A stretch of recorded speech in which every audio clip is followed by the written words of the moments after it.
네, 반갑습니다. 방금 소개받은 이일영입니다. 제가 강의를 많이 하다 보니까 통계를 내봤습니다. 어떤 분들이 박수를 잘 치시는가 보니까 잘생긴 분들이 박수를 잘 치시더라고요. 근데 또 교양 수준이 높은 분들은 환호도 하시더라고요. 그래서 제가 여러분들 수준이 어떤지 알고 싶어서 테스트를 좀 해보려고 합니다. 로켓 발사하면 카운트다운을 하죠. 카운트다운 할 때 맨 마지막 숫자 0이 나올 때 사람들이 어떤 행동을 하죠? 예, 박수도 치고 환호하고 그러죠. 지금부터 해보시는 겁니다. 이제 지금부터 나온 숫자를 부르면서 시작. 2, 1, 0. 감사합니다. 여러분들 오신 분들 다 잘생겼다는 게 증명이 된 것 같습니다. 예, 제 별명이 210이에요. 그래서 이렇게 210 강사라고 기억하시면 안 잊어버릴 것 같아서 이렇게 소개를 해봤습니다. 방금 소개를 해주셨는데 잠깐 제 프로필 좀 보여드리면 이런 강의를 지금까지 한 250회차례 한 10년간 여러 곳에서 해왔습니다. 그래서 이 재무 심리라든지 재무 설계 쪽에 관련된 자격증들 가지고 활동하고 있고요. CFT라는 거 아까 잠깐 말씀드렸지만 처음 들어보시죠? 요즘이 컨버전스 시대여서요. 재무하고 심리라는 분야가 융합이 돼서 재무 심리라는 분야가 생겼어요. 미국에서 2009년부터 도입이 됐고 한국이 2012년에 처음 도입이 됐었는데 제가 그때부터 우리나라에 처음 도입될 때부터 이 교육을 받고 국내에 한 500명 정도 이 관련된 전문가들이 활동하고 있는데 그 중에 제가 1호입니다. 제일 처음 인증받아서 제일 많이 강의나 상담도 활동하고 있습니다. 그래서 원래 또 강의하는 주제가 이렇게 16가지 정도 주제가 있는데 오늘 이거 다 말씀드리는 건 아니고요. 오늘 주로 2번, 3번 위주로 말씀을 드릴 거고 혹시 다른 주제에 대해서도 궁금하거나 관심 있으시면 여러분들 계신 직장이나 모임이나 이런 단체에 좀 초청해 주시면 또 제가 가서 강의해 드리도록 하겠습니다. 이건 그동안 강의했었던 것들 보여드리는 거고 방송에서 이렇게 나와서 한 적 있는데 저 보신 분이 별로 없으시죠? 그래서 이렇게 좀 장황하게 소개를 했습니다. 오늘 강의 드릴 주제는 이렇게 크게 보면 세 가지입니다. 그 메모지를 다 드렸을 거예요. 그 강의 내용 메모하시라고. 예, 진단지 말고 메모지를 드렸으니까 내용 중요한 내용 있으면 메모하시면서 들으시고요. 질문 있으시면 끝날 때 시간 드릴 테니까 그때 해주시면 감사하겠습니다. 첫 번째 건강한 부자 되는 재무 테라피인데요. 이 사진에 두 가지가 보이시죠? 뭐랑 뭐가 보이세요? 돈하고 사람이 있죠. 근데 이 금융 트렌드가 이렇게 변하고 있습니다. 재테크라는 말 다 아실 거예요. 그렇죠? 돈을 불려주는 기술을 얘기하는 거예요. 그래서 여기에서는 상품이 중요한 거예요. 그래서 이거 좋은 거니까 하시라고 그런 얘기 많이 들어보셨죠? 근데 어떤 것 뭐 좋다고 해서 다 했는데 다 수익이 많이 나고 성공하는 게 아니에요. 그래서 자산 관리란 말이 생겼습니다. 그래서 뭐 주식, 채권, 부동산 이런 데 분산 투자해야 된다는 거예요. 그래서 포트폴리오가 중요한 시대가 됐습니다. 근데 무조건 자산과 분산 투자하는 게 아니고 또 재무 설계라고 해가지고요. 모든 돈이 다 목적이 다르다는 거예요. 어떤 거는 결혼 자금, 여행 자금, 뭐 노후 자금 이런 식으로 다 다르면 기간도 다르고 기능도 다르고 그거에 가장 적합한 금융 상품으로 준비해야 된다는 게 재무 설계예요. 근데 또 인생 설계라는 말이 나왔습니다. 누구나 다 똑같이 무슨 자금 해야 되는 게 아니고 사람마다 인생의 가치관이 다 다른 거예요. 어떤 사람은 집이 제일 소중한 사람도 있고 어떤 사람은 뭐 자녀가 잘 되는 게 제일 소중한 사람도 있고 그런 걸 물어봐서 그거에 맞춰서 설계해 주는 게 인생 설계예요. 그런데 더 최근에 나온 게 재무 테라피입니다. 이게 바로 이제 돈에 대한 생각, 심리 이런 것들이 균형 잡혀 있는지 검사해보고 문제 있으면 진단하고 처방하고 이런 분야로 가고 있는 거예요. 그래서 이게 어디서 어디로 가는지 보이세요? 돈 중심에서 사람 중심으로 가고 있는 거예요. 그런데 지금도 우리나라에 한 90% 정도 여러분들이 만나시는 평소에 볼 수 있는 은행이나 증권사, 보험사의 상담사들 중에 90%는 아직도 재테크 수준의 상담을 해줍니다. 대부분 어디 가면 이거 좋은 거니까 하라고 그러죠. 상품 얘기만 해요. 근데 나머지 이제 일부가 자산관리나 재무설계 이런 쪽에 상담을 해주는 거고 여러분도 오늘 재무테라피 쪽에 관련된 강의를 들으시는 거예요. 그래서 우리나라 이제 이 금융의 첨단 분야를 배우시고 가시는 겁니다. 기대되시죠? 네. 한번 손 들어보세요. 나는 1번 돈이 많아야 부자라고 생각하시는 분. 솔직하게 오늘 아 그렇죠, 맞습니다. 나 2번이다. 난 마음이 부자라야 부자라고 생각하시는 분. 반반 정도 되시네요. 오늘 굉장히 착한 분들이 오셨네요. 근데 이제 아쉽지만 2번이 부자라고 생각하시는 분들은 실제로 부자 되기가 좀 힘드세요. 제가 얘기를 들으면 아시겠지만 결론은 뭘까요? 둘 다 있어야 됩니다. 네, 둘 다 있어야 되는데 이렇게 살고 싶은 사람은 아무도 없을 거예요. 그러면 혹시 이렇게 살고 싶은 분 없죠? 근데 여러분들이 만약에 재테크 전문가를 만나시잖아요. 그러면은 1,000만 원 있으면은 1억으로, 1억 있으면 10억으로, 10억 있으면 100억으로 계속 더 많이를 쫓아가게 만들어요. 그게 아니고 우리가 건강한 사람은 어떤 사람이죠? 이런 분처럼 이 몸에 살이 필요한 곳에는 있어야 되지만 필요 없는 곳에는 또 없는 분들이 건강한 거죠. 그래서 지금 이 금융 트렌드가 그냥 더 많이 부자 되자는 게 아니고요. 건강한 부자가 되자는 거예요. 건강한 부자가 되자는 건 뭐냐면 재무 테라피라고 해서 이거의 목적은 파이낸셜 헬스입니다. 그러니까 몸도 인생에 필요한 곳, 모든 인생에 필요한 돈은 다 준비가 돼 있어야 돼요. 없으면 안 되겠죠. 그런데 또 마음 상태도 균형 있게 내면에 여러분들의 돈에 대한 생각이나 마인드도 균형 있게 자리 잡혀 있으셔야지 건강한 부자가 되시는 거예요. 그러려면 한번 보세요. 우리가 부자 되려면 기본적으로 이게 있어야 되죠. 제가 강의를 할 때 저는 혼자 막 이렇게 하는 게 아니고 질문도 막 하거든요. 그러면 여러분들 아침에 혹시 싸우고 나오셨더라도 좀 대답을 호응을 많이 해주시면 좋을 것 같아요. 제가 그러면 선물도 드리려고 준비해왔습니다.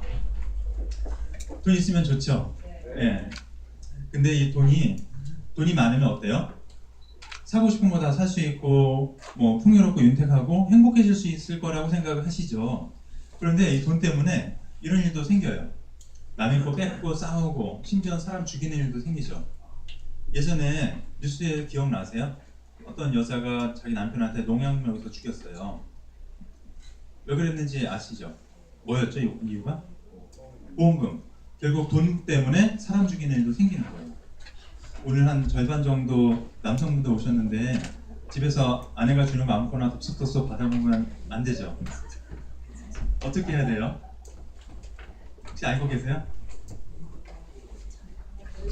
그렇죠. 먼저 먹는 거 확인해보고 먹어야 되죠. 네, 잘 아시네요. 이제 돈 때문에 그런 일이 생겼습니다. 이거 한번 보세요. 어느 게 더 크죠? 당연히 A가 크죠. A는 40평대 아파트고 B는 20평대 아파트라면 어디 사실래요? 네, 당연히 A 사셔야죠. 이렇게 돼 있으면 어디 사실래요? 네, B죠. 어떤 분은 그래도 A 살겠다는 분이 있던데 보세요. 순자산이란 말이 있습니다. 중요한 말입니다. 네. 이게 지나다면 아파트 단지마다 이게 몇 평형이면 얼마짜리인지는 누구나 찾아보면 다 알 수 있어요. 공개된 정보예요. 근데 그 각 집의 순자산이 얼마인지는 아무도 모르죠. 네. 그래서 친구가 어디 강남에 뭐 부잣집 시집 갔다고 부러워할 게 아닌 거예요. 근데 이렇게 두 집이 있는데 보통 사람들이 이런 얘기 하더라고요. 저는 욕심 없고요. 그냥 남들만큼만 살았으면 좋겠어요. 이런 생각 하시죠? 그래서 제가 그 남들이 누군지 분석을 해봤습니다. 근데 신기하게도 자기 자신하고 소득이나 재산이 비슷한 사람을 남들이라는 사람이 한 명도 없더라고요. 다 자기보다 한 등급 위에 있는 사람을 남들이라고 하고서 부러워하는 거예요. 그렇죠? 그래서 여기 사는 사람이 이렇게 되고 싶으면 어떻게 하면 돼요? 40평대 가고 싶으면 한 2억 원 대출 받으면 갈 수 있죠. 그렇죠? 근데 요즘 회사들이 어떠세요? 한진해운 같은 회사 아시죠? 국내 1등이라고 해도 안 망하는 게 아니에요. 그렇죠? 그래서 회사가 난 2억 원 대출 받아서 이렇게 딱 갔는데 다음날 출근해보니까 회사가 이제 그렇게 됐어요. 그런 사람을 뭐라고 그래요, 요즘? 집이 이렇게 되면 하우스포라고 그러죠. 그렇습니다. 이제 부자가 되거나 부자가 되고 싶으실 때 이거는 결과입니다. 결과가 있다는 얘기는 원인이 있다는 거죠. 돈을 벌고 쓰고 불고 나는 네 가지 행동이 원인인 거예요. 근데 이 중에 뭐가 제일 중요할까요? 사람마다 달라요. 어떤 사람 많이 벌어야 부자 되죠. 그래서 연봉 높은 데 가려고 하고 아니면 사업을 키우려고 하고 막 그래요. 근데 제가 만나본 분들 중에는 의사 선생님이 있었어요. 근데 한 달에 1,400만 원 정도를 버는데 저축을 한 10만 원밖에 안 한 분이 있어요. 신기하죠? 있어요, 진짜로. 그러니까 많이 번다고 다 부자 되는 게 아니에요. 근데 그러면 쓰는 거 잘 써야 된다. 그래서 낭비 안 하고 진짜 가계부 쓰고 막 이러면서 알뜰살뜰 하는데 만약에 한 달에 150만 원 벌면 아무리 아껴 쓰는 것도 한계가 있죠. 또 굴리는 거 잘해야 된다고 생각해서 막 수익률 높은 거 쫓아다니는 사람이 있어요. 근데 아까처럼 이 쓰는 걸 잘못해가지고 한 달에 10만 원 저축해서는 아무리 수익률 높아봐야 소용이 없어요. 또 주는 게 받는 것보다 복되다 해서 많이 베풀고 나누는 분도 있어요. 근데 자기가 쓸 돈은 하나도 없이 다 나눠주면 그것도 부자 되는 게 아니죠. 그래서 결론은 뭐겠어요? 균형 있게 다 잘하셔야 된다는 거예요. 근데 이 행동에도 원인이 있습니다. 그 행동이 나오는 데는 그 심리가 있어요. 심리. 여러분들이 인생이 변화시고 싶으면 제일 먼저 시작하실 게 생각의 변화예요. 생각이 변하면 먹는 게 있습니다. 뭘 먹는지 아세요? 마음을 먹잖아요. 그래서 마음을 먹으면 이제 말이 변하고 행동이 변하고 그게 쌓여서 습관이 변하고 인생이 변하는 겁니다. 그래서 오늘 이 강의는 뭐 기가 막힌 무슨 투자 비법을 가르쳐주는 강의가 아니고요. 여러분들 가장 근본적인 이 재무 심리에 대한 강의예요. 이 재무 심리란 건 옆 사람 얼굴 한번 보실래요? 이 사람 얼굴 봐서는 이 사람 재무 심리가 건강한지 허약한 사람인지 알 수가 없어요. 이게 숨겨져 있습니다. 무의식적으로. 근데 가장 많은 경우에 환경을 통해서 형성되는데 제일 큰 영향을 미치는 게 가족입니다. 가족. 제가 만나본 분 중엔 20대 후반의 직장 여성인데요. 이제 대기업 다녀서 300만 원 이상을 받아요. 근데 돈을 다 쓰고도 모자라서 또 부모님한테 용돈 받아 쓰는 분도 있어요. 그래서 왜 그렇게 사시냐고 물어봤더니 자기 어머니가 평소에 저축하는 걸 못 봤대요. 평생. 근데 신기하게도 어머니가 자기한테 얘 너 저축 안 해도 돼. 그냥 엄마처럼 이렇게 쓰고 살아. 괜찮아. 라고 가르쳐준 적이 한 번도 없었대요. 대물림이 된 거예요. 그냥 엄마가 사는 거 보고 그대로 따라 한 거죠. 여기 이제 자녀 키우시는 분도 있겠지만 이게 무서운 거예요. 재무 심리는 대물림이 됩니다. 이 세 개 중에 어느 게 진짜 밤이죠? 어느 게 진짜 밤이에요? 가운데 거? 다 밤이죠. 그렇죠. 한 다람쥐 가족이 있었습니다. 이 아빠 다람쥐가 산에서 이런 밤을 찾아가지고요, 이 가시를 힘들게 벗겨서 이렇게 이제 밤이 나무 껍질도 벗겨가지고 이런 알밤을 만들어서 애기 다람쥐 입에 쏙쏙 넣어준 거예요. 근데 한 번은 이 아빠 다람쥐가 아파서 이제 밤을 주우러 가지 못하게 됐어요. 그래서 애기 다람쥐들한테 얘들아, 아빠가 이제 아파서 그러니까 너희들이 가서 밤 좀 주워오너라 했어요. 근데 애기 다람쥐들이 온 산을 뒤져봐도 이런 밤이 안 보이는 거예요. 그렇죠? 그래서 그 다람쥐 가족이 굶어 죽었다는 슬픈 이야기가 있습니다. 근데 여러분도 한번 생각해 보세요. 어려서부터 나는 너는 돈 문제 신경 쓰지 마. 그냥 공부나 열심히 해. 뭐 필요한 거 있어? 아빠가 다 사줄게. 이런 분이 있었어요. 그런 분들은 이제 이런 밤만 알고 있는 거죠. 그렇죠? 네. 혹시 자녀를 그렇게 키우고 있는 분이 있다면 자녀를 이제 그걸 이제 재무 심리적으로 보면 유아형이라고 해요. 그렇게 키우고 있는 거예요. 이걸 다 가르쳐 줘야 되죠. 밤이라는 게 이런 과정을 통해서 이렇게 나온다는 거예요. 예. 돈에 대해서도 그렇게 가르쳐 줘야 됩니다. 또 미디어가 우리의 재무 심리에 영향을 많이 미칩니다. 드라마 같은 데 보면 30대 초반에 잘생긴 배우들이 사업한다 그러면서 벤츠 타고 다니잖아요. 그러면 이제 직장 다니다가 나도 더러워서 못 해먹겠다 해서 딱 사표 내면은 이제 사업을 하잖아요. 사장이 되죠. 그럼 뭐부터 바꿔요? 차부터 바꾸죠. 그리고 명품을 입고 이래야지 좋은 고객을 만날 수 있을 것처럼 생각을 하죠. 네, 근데 요즘처럼 경기 안 좋아지면 어떻게 돼요? 힘들죠. 또 종교가 재무 심리에 영향을 많이 미치기도 합니다. 이게 좋은 쪽으로 미칠 때도 있지만 제가 만나본 분들 중에는 종교 신앙심 깊은 분들일수록 돈 관리를 제대로 안 하고 그냥 거의 포기하고 아무렇게나 쓰는 사람이 굉장히 많더라고요. 그런 영향을 미칠 때도 있고요.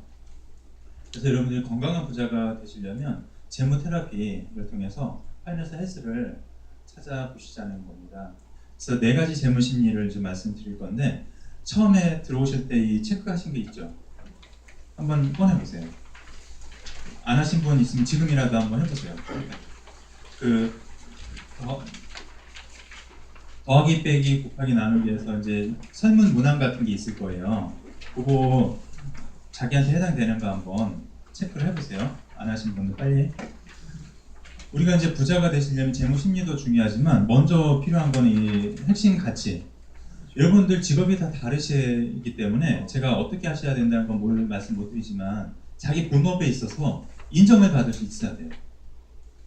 근데 이 병원에 가면 의사도 있고 간호사도 있고 뭐 청소하는 분도 있어요. 그럼 누가 돈을 제일 많이 벌죠? 그렇지 않죠. 이 전문성의 수준이 돈의 양을 결정한다는 거예요. 근데 문제는 의사라고 다 부자 될까요? 의사 중에도 평균 10% 정도가 폐업해서 망해요. 이 재무 심리가 같이 필요한 거예요. 그래야지만 이 번 돈이 잘 유지가 되는 거죠. 그러면 오늘 이제 이거에 대해서 말씀을 드릴 건데 돈 버는 심리가 있습니다. 이제 돈 버는 심리 이거 체크를 해보셨어요? 이제 점수 나온 게 있죠. 합계 점수 뽑아보셨죠? 점수가 나는 한번 정답을 제가 결과를 보여드릴게요. 점수 본인 점수 아시죠? 보세요. 나는 아주 부족이다. 한번 손들어 보실래요? 아주 부족은 없으시죠? 다행이네요. 그럼 난 부족이다. 부족 있으시네요. 예, 안타깝습니다. 난 양호다. 양호가 많으시네요 오늘.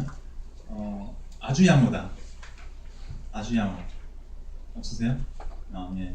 제가 이제 말씀 좀 드리면 아까 말씀드린 것처럼 다들 그런 생각 하세요.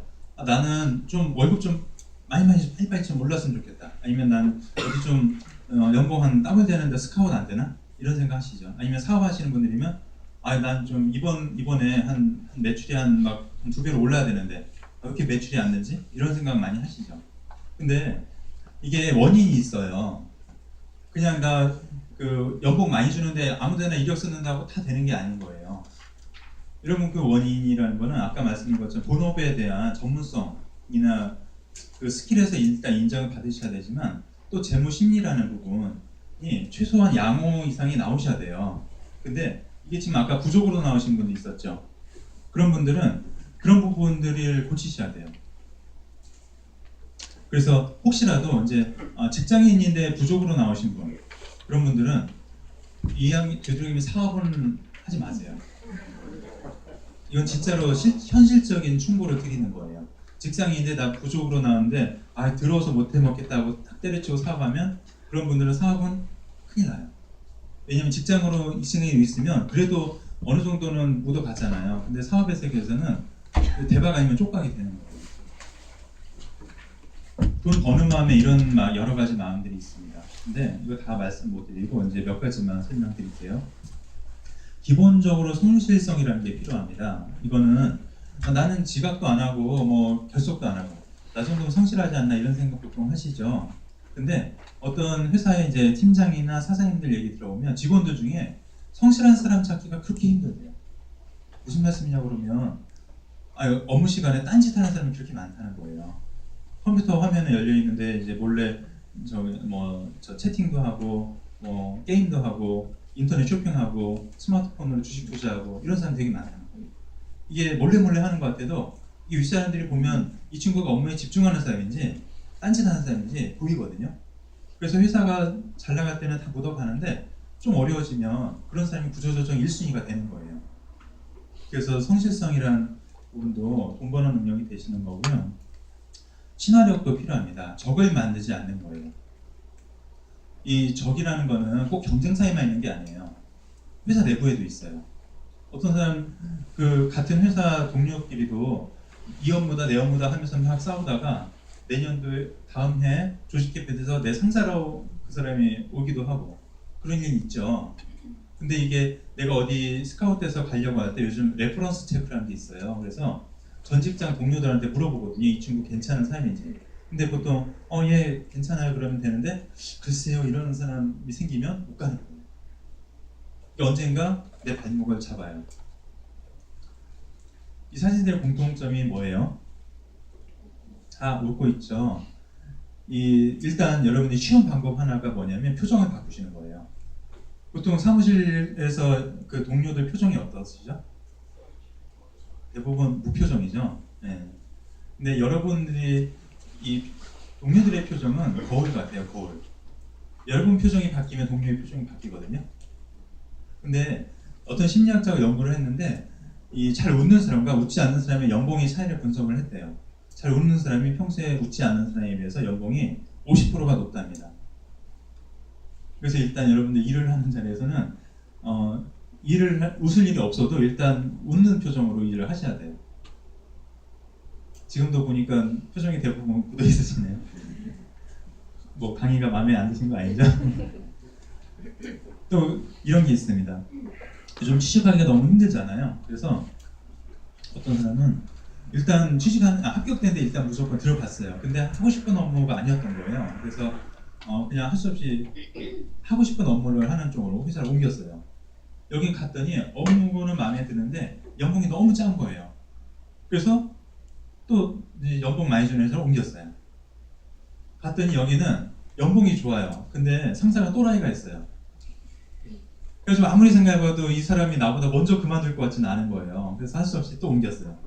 근데 갔더니 여기는 상사가 진짜 좋은 사람인데 맨날 야근하는 거예요. 맨날 11시, 12시까지 일하고 어떤 날 일찍 끝난 날은 그동안 수고했다 그러면서 회식하자 해가지고 막 밤늦게까지 술 먹고 이런 거죠. 그래서 또 옮기고 이럴 수 있죠. 근데 한 사람은 이제 어떤 회사에서 경력 10년차 직장인을 이제 면접을 하는데 두 명이 왔어요. 한 명은 한 회사에 10년 동안 있다 왔고 한 사람은 1, 2년마다 옮겨서 왔어요. 근데 둘 다 스펙은 비슷해요. 그럼 누굴 뽑을까요? 그렇죠. 한 분야에서 꾸준하게 향후를 판 사람을 뽑겠죠. 그런 것처럼 이런 것도 끈기란 것도 돈 버는 능력이 되는 거예요. 돈 있죠. 본인